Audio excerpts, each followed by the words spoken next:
Hoy vamos a meternos de lleno en una historia de transformación, realmente radical, la de Saulo de Tarso. Tenemos un análisis bastante detallado aquí como base. La idea es intentar desentrañar qué pasó realmente en ese camino a Damasco. ¿Y por qué esta historia? Bueno, todavía nos dice algo hoy. Listos, pues vamos a ello. Exacto. Vamos a ver un poco el contexto, ¿no? Saulo como perseguidor, ese encuentro, dramático que lo cambió todo. Y bueno, ¿qué lecciones podemos sacar sobre la transformación humana? Sobre la gracia también. Empecemos por el principio. ¿Quién era Saulo antes de este giro? Fariseo, muy devoto, alumno de Gamaliel nada menos. Correcto.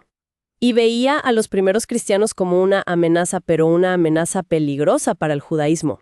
Las fuentes dicen que iba respirando aún amenazas y muerte contra los discípulos del Señor. Uf, ¿sí? Iba a Damasco con papeles, con autoridad para arrestarlos. Y es clave entender su motivación, ¿eh? No era, digamos, malicia por malicia, sino una convicción religiosa profundísima. Él creía, de verdad creía, que era su deber para con Dios hacer muchas cosas contrarias al nombre de Jesús de Nazaret. Claro. Eso hace que el cambio sea todavía más impresionante, más impactante. No fue solo cambiar de idea, fue como dinamitar toda su comprensión de Dios, ¿no? Y ahí es donde la cosa se pone realmente interesante. El camino a Damasco. El relato habla de una luz repentina, potentísima del cielo. Sí. Y una voz que le pregunta, «Saulo, Saulo, ¿por qué me persigues?» Él, desconcertado, pregunta, «¿Quién eres, Señor?» Claro, sintiendo que era algo divino, pero sin saber quién. Exacto. Y la respuesta que lo cambia todo. «Yo soy Jesús, a quien tú persigues».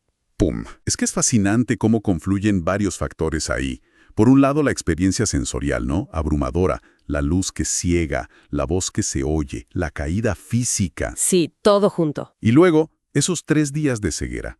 3 días sin ver, y no comió ni bebió. Eso forzó una reflexión, una introspección brutal, me imagino. Totalmente. Aislado, procesando eso. Exacto. Y finalmente entra Ananías, que al principio, ojo, tenía sus dudas, y con razón, por la fama que tenía Saulo. Claro, el miedo es la real. Pero Ananías proporciona esa validación externa, le devuelve la vista, lo conecta con la misma comunidad que él venía a destruir. ¿Y cómo reaccionó esa comunidad? Me imagino que con escepticismo, con miedo. Uf, totalmente, comprensible. Ananías mismo dudó, ¿eh? Le dijo al Señor, según el relato, «Señor, he oído de muchos acerca de este hombre, cuántos males ha hecho a tus santos en Jerusalén». Lógico. Una infiltración. El miedo era palpable. ¿Y cómo se fue superando esa desconfianza? Porque de perseguidor a apóstol hay un trecho. Fue un proceso, claro, pero hubo cosas clave. Primero, creo, la acción inmediata de Saulo. Empezó a predicar sobre Jesús justo en las sinagogas. Donde pensaba arrestar gente. Exactamente. Eso tuvo que ser un shock, una señal potente. Y segundo, la revelación divina a Ananías, que se le dijera que Saulo era un instrumento escogido para llevar mi nombre en presencia de los gentiles y de reyes y de los hijos de Israel. O sea, un propósito nuevo y totalmente inesperado. Completamente. Esa directriz fue fundamental para que la Iglesia, poco a poco, empezara a entender este nuevo rol de Saulo. Viendo todo el cuadro, ¿qué significa esto para nosotros hoy? Más allá del relato histórico o religioso, ¿cuál es el eco? Yo creo que la lección central, o una de ellas, es que la transformación radical es posible, de verdad posible, incluso desde la oposición más extrema, más extrema.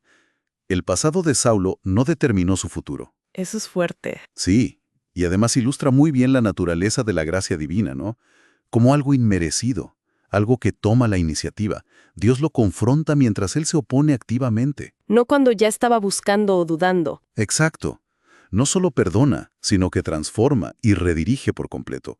Y además, esto sentó un precedente brutal para la inclusión, para llevar el mensaje más allá de las fronteras judías, hacia los gentiles.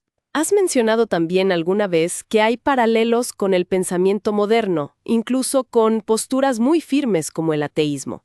No porque Saulo fuera ateo, claro, sino por esa firmeza de su convicción previa. Sí, a ver, el contexto cultural es muy diferente, obviamente.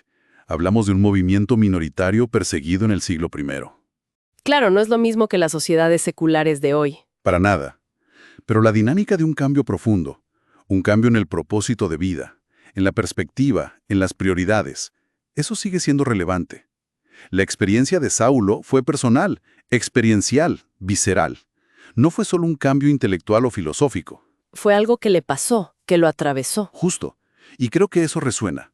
Una conversión genuina, sea cual sea su forma, toca dimensiones que van más allá de lo puramente racional. Entonces, para ir cerrando, podríamos decir que la conversión de Saulo es más que un relato antiguo. Es un testimonio potente del poder transformador, quizás de la gracia, y de la posibilidad real de un cambio humano, inesperado y radical. Exactamente.